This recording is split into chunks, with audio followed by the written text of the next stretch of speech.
안녕하세요. 네, 예. 오늘은요, 저번에 강의한 거 이어서 나를 위한 건강 습관 만들기 두 번째 시간입니다. 이 건강 습관, 저번에 한 거 기억하세요, 혹시? 예. 잼잼하고 발끝 부대치기, 이 부대치기, 항문 조이기. 그러니까 이게 무엇인가 매일매일 꾸준히 해야 되는 운동은요, 너무 어렵고 힘들면 하기가 어려워요. 그냥 침상 위에 누워서 그냥 편하게 할 수 있는 거, 간단하게 할 수 있는 거, 쉬운 거, 이런 게 좋은 거지, 뭔가 위대하고 거창하고 어려운 거는요, 몇 번 하다가 에이 하고 안 합니다. 습관을 만들기가 되게 어려워요. 자, 그래서 가장 가성비가 좋은 것, 적은 노력으로도 가장 큰 효과를 볼 수 있는 그런 방법이 뭐가 있을까? 제가 그래서 7가지, 하면 좋은 어떤 습관들을 저희가 이제 만들어서 알려드리는 건데, 지난 시간에는 저희가 4가지를 말씀드렸는데, 이번 시간은 총 7가지 중에서 나머지 3가지를 설명을 제가 드리겠습니다. 첫 번째는 이제 장 운동이에요. 그러니까 이제 5번째죠. 4개 다음이니까. 장 운동인데, 장 기능이 정말로 중요하거든요. 이 장 기능이 왜 중요하냐면은, 이 내 몸의 면역세포를 만드는 기능이 70% 이상이 장에서 만들어져요. 그러니까 면역력 하면 장 기능이에요.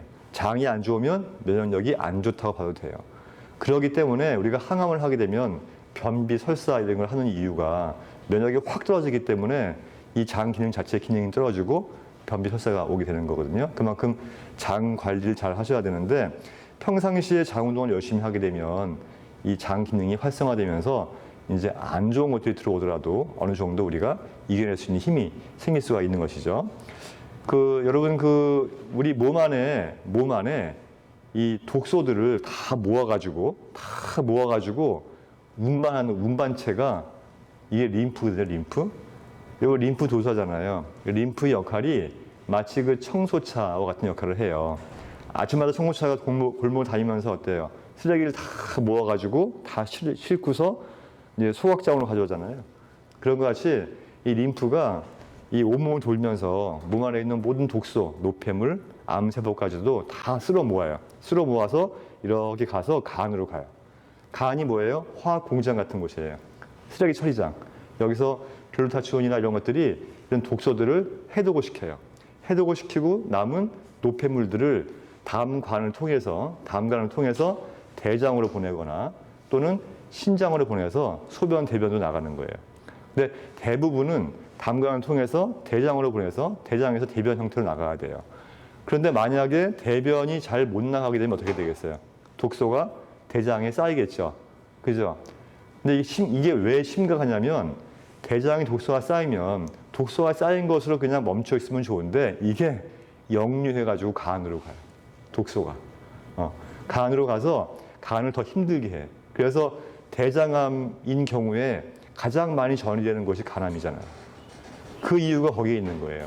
그래서 이 대장 기능은 항상 건강하게 유지를 해야 되는데, 이걸 유지하기 위해서 우리가 청장을 하기도 하고, 또 채소를 많이 먹기도 하고, 그죠? 또 차갑게 먹지 않고 따뜻하게 먹고, 항상 배를 따뜻하게 하고, 이런 것들을 하고 있지만, 그런 것들은 이제 평상시에 식사할 때는 할 수 있는 거지만, 지금 이 장 운동은 그냥 침상에 앉아가지고 이렇게 할 수 있는 거예요. 이게 얼마나 쉽냐면, 이게 되게 쉬운 거예요. 그냥 앉아가지고 배를 내밀었다가 넣었다가, 이렇게 배를 내밀었다가 넣었다가, 이게 장 운동이에요. 얼마나 쉬워. 근데 평상시에 이런 거 안 하잖아요. 그죠? 아랫배를 최대한 앞으로 내밀었다가 안으로 쑥 넣었다가, 내밀었다가 쑥 넣었다가, 이런 운동을 하는 거예요. 이렇게 하게 되면은 평상시에 하지 않던 행동이잖아요. 이 장 자체에 자극을 주는 거예요. 장은 자극을 주면은 힘이 생기고 연동 운동이 발생하면서 이 대변을 배출하는데 굉장히 도움을 주는 힘이 생기게 되는 거거든요. 이제 그런 것들을 하루에 그냥 수시로 하시면 좋아. 여기 보시면 저희가 이 습관 카드에 보면은 장 운동 몇 번씩 하라고 되어 있잖아요. 그죠? 한 100번씩 하라고 되어 있잖아요. 그냥 편하게. 근데 이거 할 때는 호흡과 같이 하시면 좋아요. 숨을 들이마시면서 배를 쭉 내밀고, 내쉬면서 쑥 집어넣고, 이렇게. 이런 식으로. 이런 식으로 하시면 기본적으로 장 운동이 됩니다. 근데 여기서 조금 몇 가지 이렇게 응용 동작이 있는데 이 두 번째 천추혈 누르기라는 거 있잖아요. 이 천추혈이라는 데가 어디냐면은 대장 기능을 활성화시키는 혈자리인데 배꼽에서 양옆으로 손가락 3개 정도 폭. 예. 그러니까 배꼽의 가운데 있으면은 양옆으로 손가락 3개 정도 폭의 왼쪽과 오른쪽. 너무 쉽죠? 이 부위가 천추혈인데 이 자리를 이렇게 눌러주면은요, 이게 또 장 기능을 활성화시키는 데 도움을 줍니다.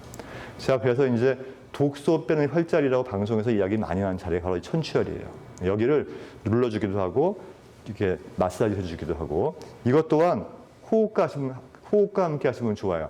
숨을 들이마시면서 쭉 눌러줘. 이렇게 숨을 들이마시면서 쭉 눌러주고, 내쉬면서 쭉 빼주고, 들이마시면서 쭉 눌러주고, 내쉬면서 쭉 손을 떼주고, 이런 식으로 이렇게 천추혈 지압 방법도 장 운동에 도움이 되고요. 앉아서 허리 굽혀기. 이거는 이제 이 그림 같이 앉아서 이렇게 쭉 굽혀주는 건데, 굽혔다가 또 세웠다가 또 굽혔다가 세웠다고 하는데 빨리 할 건 없고요. 천천히 쭉 굽혔다가, 저희가 명상 수업할 때 준비 운동할 때 이거 하잖아요. 그죠? 앉아가지고 쭉 밀잖아요. 쭉 밀 때 숨을 쭉 내쉬면서 후 하면서 쭉 내밀고, 다시 또 앉았을 때 숨을 들이마시고, 이렇게 쭉 숨을 내쉬면서 이렇게 접고, 또 숨을 들이마시면서 이렇게 피고, 이러한 이 동작이 바로 장을 젊게 하고 장을 튼튼하게 하는 방법이 될 수가 있어요. 그러니까 지금 말씀드린 이 몇 가지 것들은 굉장히 쉽지 않아요? 그냥 아침에 잠 깰 때 억지로 잠 깨려고 막 하지 마시고 이런 동작을 하면은 자연스럽게 깨지지 않겠어요? 예? 그죠?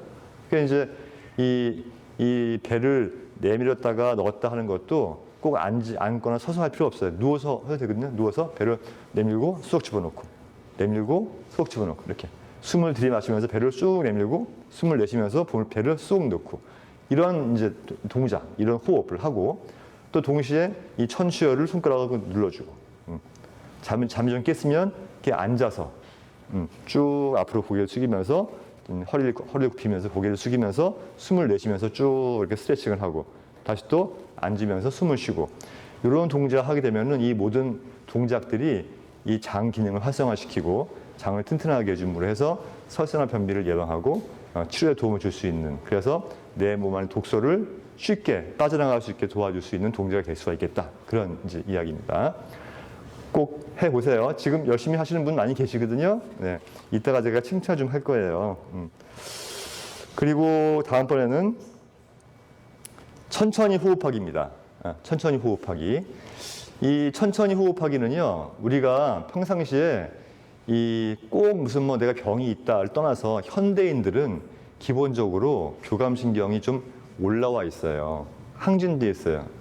요즘에 길거리 걸어가거나 운전을 할 때 보면요, 다 얼굴이 화난 얼굴이야. 그렇죠? 막 건드리면은 바로 막 싸울 태세란 말이에요. 기본적으로 교감신경이 항진돼 있어요. 교감신경이 항진돼 있다 보니까 호흡이 거칠어요. 그러니까 본인이 그걸 잘 몰라. 호흡이 깊지 못하고, 호흡이 얕고, 거칠고, 호흡이 빨라요. 이 상태가 교감신경이 항진된 상태거든요. 우리는 항상 교감신경을 내리고 부교감신경을 올려줘야 돼요. 그 이유는 교감신경이 항진된 상태에서는 치유가 일어나지 않습니다. 교감신경이 항진되면요, 혈관이 수축이 돼요. 혈관이 수축이 되면 혈액순환이 안 되겠죠? 혈액이라는 게 뭐예요? 세포와 조직에 영양소, 산소를 공급해 주는 것이 이제 공급해주는 매개체가 혈관이잖아요. 그죠? 혈관인데 이 혈관이 수축이 돼 버리면은 혈액이 가지를 못하잖아요. 제대로. 가지 못하게 되면은 제대로 세포와 조직에 산소와 영양소 공급이 안 되기 때문에 그 세포는 사망을 하거나 암세포로 전환이 되거나 이렇게 되는 거예요. 우리가 건강한 사람도 하루에 3,000개 이상씩 암세포가 만들어진다 하잖아요. 근데 정말 건강한 사람들은 그보다 훨씬 덜 만들어지거든요. 덜 만들어지는 분들은 항상 교감신경이 정상적으로 작동을 하고 부교감신경이 이렇게 올라와서 항상 평온한 상태. 호흡이 깊으신 분들은 암세포가 그렇게 많이 만들어지지 않는다고 보시면 돼요. 그런 것 같이 우리는 항상 천천히 호흡하는 것을 잘 하셔야 됩니다. 근데 올라와 있는 교감신경을 억지로 내리는 것은 쉽지가 않아요. 왜? 이건 자율신경이기 때문에 내가 명령을 내리지 않아도 스스로 알아서 하는 신경이기 때문에 내가 어떻게 할 수가 없는데 오로지 호흡만이 자율신경의 영역이면서 내가 인위적으로 어떻게 해볼 수 있는 영역이기 때문에 내가 호흡을 조절함으로 해서 자율신경을 이렇게 컨트롤할 수가 있는 거예요. 오로지 호흡밖에 없어요. 다른 부분은 없어요. 심장 천천히 뛰고 싶다고 해서 그렇게 할 수 없잖아요. 그죠?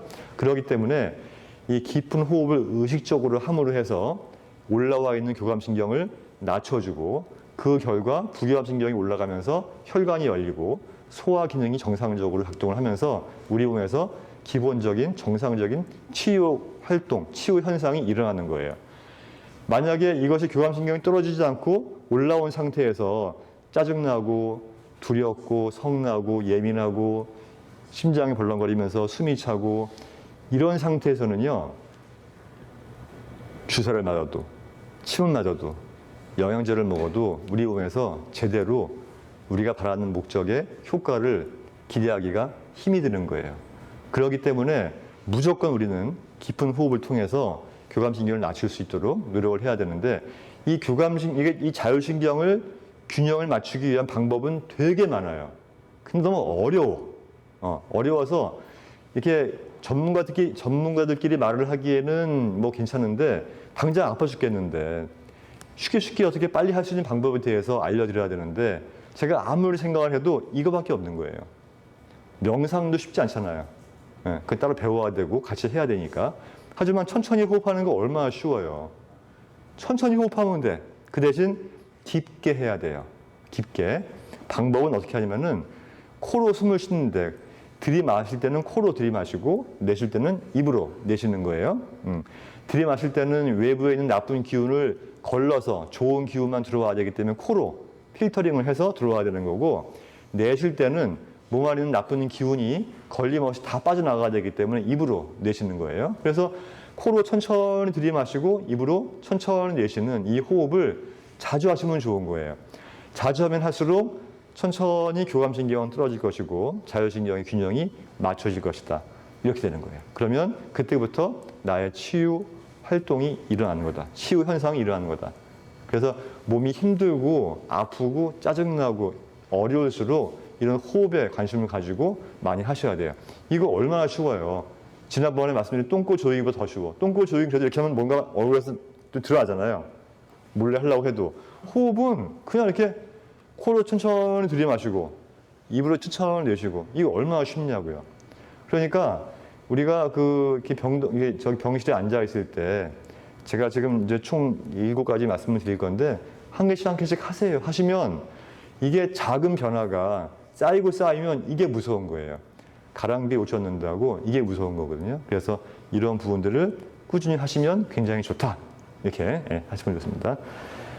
그럼 마지막은 이제 제가 아침마다 회진할 때마다 매일매일 하는 거 어제는 얼마나 걸었어요. 그래서 본인이 혼자 걸을 수도 있고 또 같이 이렇게 마음 맞는 분이랑 걸을 수도 있고 아니면 저희가 병원차를 가지고 모시고 좀 걸을 수 있는데 모시고 가서 걸을 수 있게 도와드리기도 하고 이런 것들을 저희가 하는 이유가 걷는 게 그만큼 굉장히 중요하기 때문에 하는 거예요. 근데 이것도 사실은 이 몸이 너무 안 좋을 때는요. 그때는 안 걷는 게 나을 수도 있어요. 그때는 그냥 이 병실에서 왔다 갔다 이런 운동만 해야지 하루에 10,000보 걸으라고 해서 이렇게 무리하시면 안 돼요. 이 10,000보라는 거는 이 몸이 어느 정도 정상적으로 회복됐을 때 그때 이야기고요. 몸이 안 좋을 때는 내가 할 수 있는 범위 안에서 운동을 하시는 것이 좋은데 반드시 걸어야 됩니다. 저희가 이제 극단적으로 표현할 때 걷는 자는 살고 걷지 않으면은 뭐 어떻게 이름 하잖아요. 걸어야 살 수 있는 거예요. 왜냐? 사람은 동물이잖아요. 동물. 사람은 움직여야 돼. 움직이는 동물이란 말이에요. 사람이 누워 있으면은 이 건강성을 잃고 병은 더 진행이 될 거예요. 그래서 특히 몸이 힘들수록 더 많이 움직여야 돼요. 기를 쓰고 움직여야 돼요. 그래서 이 몸이 많이 힘드신 분들은 밖에 나가서 걸지 마시고 병동에서 걸으세요. 기를 쓰고. 걷다가 쓰러지면은 병원이잖아. 그러니까 밖에 나가서 걷다가 넘어지면 안 되니까, 그죠?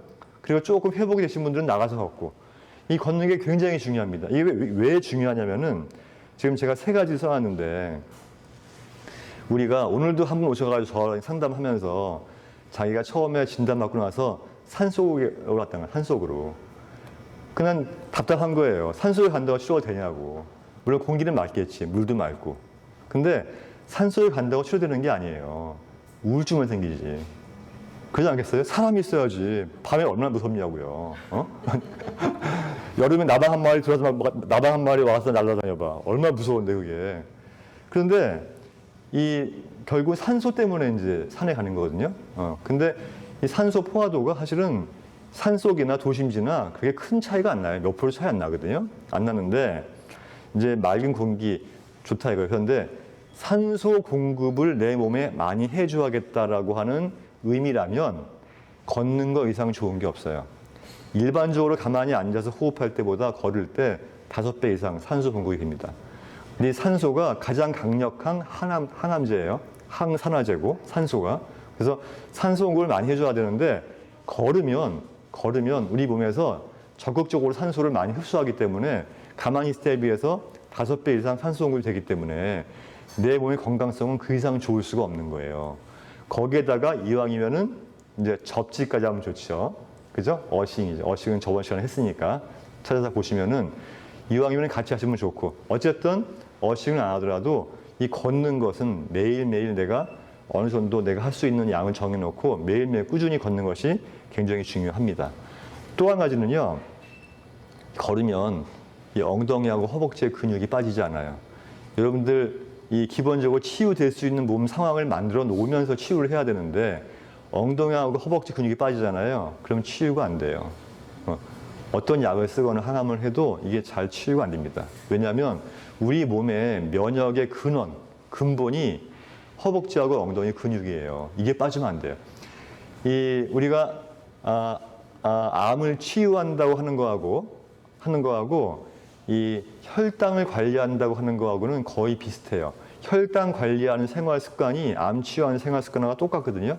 왜냐하면 이 암세포와 이 혈당은 밀접한 관계가 있어요. 그건 다 알고 계시죠? 예, 그래서 혈당이 높아지지 않게 항상 주의를 하셔야 되는데 그런데 우리가 무엇인가 음식을 먹잖아요. 음식을 먹으면 어쨌든 탄수화물로 인해서 몸 안에 이 포도당 수치가 올라가게 되어 있어요. 이 올라가는 거를 처음에는 인슐린으로 인해서 세포에 혈당이 들어가죠. 그러고도 남은 이제 포도당은 이 간으로 글리코겐 형태로 간으로 저장이 돼요. 그리고도 남은 거는 이제 근육으로 저장이 됩니다. 그리고도 남은 거는 중성지방 형태로 똥배로 가게 되어 있어요. 뱃살로 가게 되어 있어요.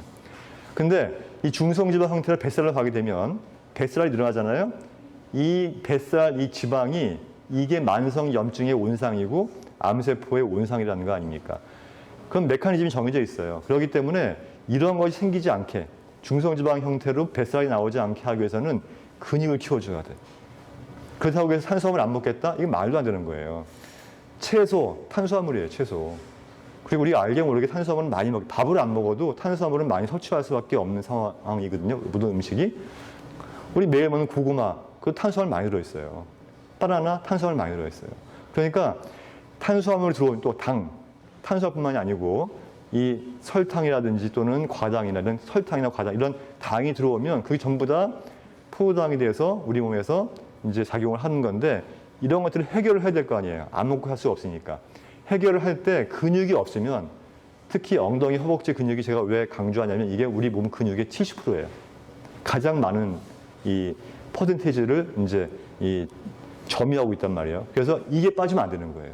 이게 빠지면 건강성이 다 망가진다고 보시면 돼. 그래서 평지를 걷는 것만 하지 마시고 조금 기운이 나고 여력이 있는 분들은 계단 오르기라든지 또는 낮은 산을 조금 올라간다거나 이런 식으로 꼭 고강도의 운동은 아니더라도 근육에 조금 좀 이렇게 올라가니까 자극을 줄 수 있는 운동 하시면 더욱더 좋고요.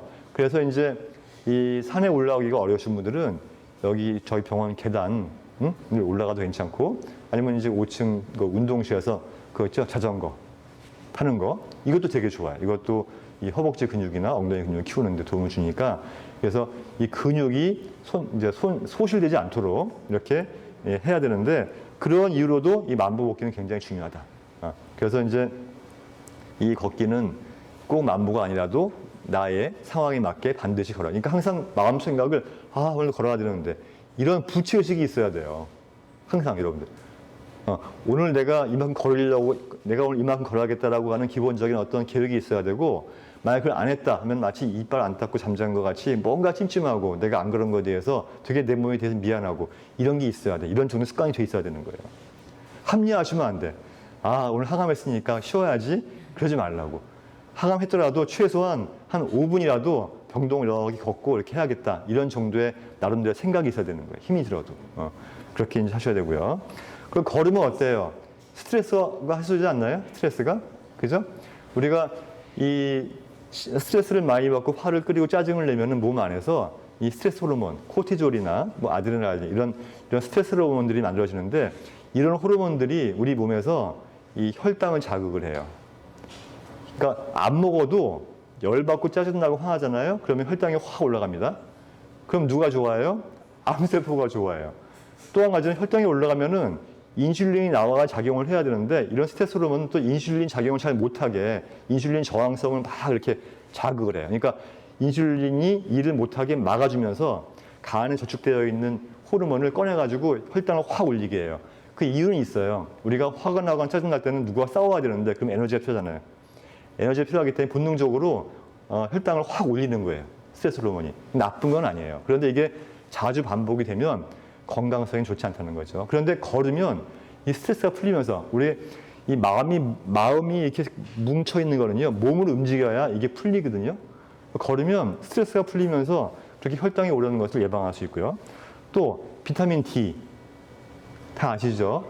햇볕으로 인해서 받는 비타민 D. 이 비타민 D가 골다공증 예방에 도움이 되잖아요. 이 비타민 D가 왜 중요하냐면은 칼슘을 아무리 많이 먹어도 비타민 D가 없으면요 뼈에 흡착이 안 돼.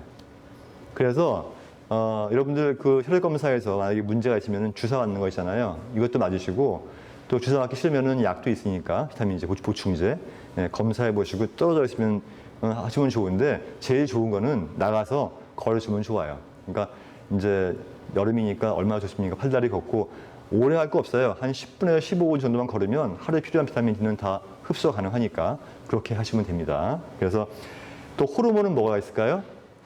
멜라토닌 호르몬이 있어요. 여러분 그 잠이 안 올 때 제일 먼저 할 수 있는 게 이 멜라토닌 호르몬으로 된 약을 먹는 거거든요. 물론 이제 한약도 있고 여러 가지 종류가 있지만 간단하게 할 수 있는 게 이 멜라토닌 호르몬인데 이 멜라토닌 호르몬이 잠을 자는데 도움을 주는 호르몬이에요. 근데 이게 낮에 햇볕을 많이 봐야 합성이 돼요.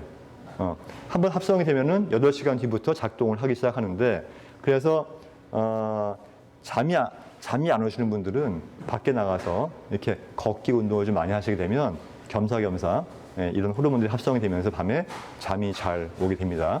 피곤하니까 오기도 하고 또 호르몬 때문에 오기도 하고 그러니까 잠 안 오시는 분들 많이 걸으셔야 돼요. 그렇기 때문에 이 걸으면 좋은 점이 되게 많잖아요, 그죠? 반드시 걸어야 된다는 거예요. 그렇게 이제 이해하시면 되고요. 그래서 요게 이제 요거 아시죠? 다 아시죠? 제가 이름은 가렸어요. 근데 자기 글씨 아는 분들은 이제 자기 누군지 알겠지? 그래서 이거를 여러분들 한번 작성을 해보세요. 매일매일 7가지를 쭉 한번 해보시고 나서 날짜를 쓰고 그 옆에다가 소감 어땠는지 나오잖아요. 힘들지만 뿌듯했다. 그죠? 머리가 맑아졌다. 소화가 잘 된 느낌이 있다. 막 이런 식으로. 그런 식으로. 근데 이제 그 증상을 이런 게 있어요, 여러분. 이런 거 할 때도 이 상상력법을 발휘해야 되는데 무엇인가 조금이라도 좋아진 게 있으면요. 되게 많이 좋아진 것 같이 본인이 써주면 좋아요. 어떤 분들은 뭐 그런 정도 가지고 써. 이런 분들이 있어. 근데 작은 변화, 작은 좋은 변화는요. 되게 막 좋은 것 같이 본인 스스로가 선포를 해버리고 이야기를 해버리면 몸이 그렇게 반응을 합니다. 이거 하고 나니까 소화력이 너무 좋아진 것 같아. 입맛이 좋아진 것 같아. 또 이거 하고 나니까 손발 저리고 손발 찼던 것이 그러니까 조금 좋아졌더라도 되게 좋아진 것 같아. 막 따뜻해진 것 같고. 이런 식으로 적고 하다 보면은요, 몸에서 반응을 해요. 신기하게 반응을 합니다. 그래서 이제 이런 7가지 습관, 너무너무 쉽잖아요. 그죠? 7가지 습관을 매일매일 조금씩 하다 보면은요, 이게 바위에 구멍을 뚫는 것이 이 낙숫물, 그죠? 한 방울씩 떨어지는 물이 구멍을 뚫는 거예요. 그러니까 이까짓 거 한다고 뭐가 좋아져? 할지 모르겠지만 이러한 작은 습관 하나하나가 기본적으로 내 질병을 치료하는데 이 베이스 역할이 되는 거예요. 기본, 토대가 되는 거예요. 이 토대가 된 상태에서 그 다음에 어떤 치료를 하게 되면 어떤 치료를 해도 훨씬 더 효과적이고 빨리 좋아질 수 있을 것이다. 그런 말씀을 드립니다. 오늘은 제가 요 7가지 저희 병원에서 여러분과 함께 하고 있는 습관에 대해서 설명을 드렸고요. 이거 얼마나 좋아요. 열심히 하면 선물로 드리잖아요. 선물 받으실 분 계세요? 있죠. 그죠? 그러니까 여러분들 열심히 해서 선물도 받고 열심히 한번 해보시기 바랍니다.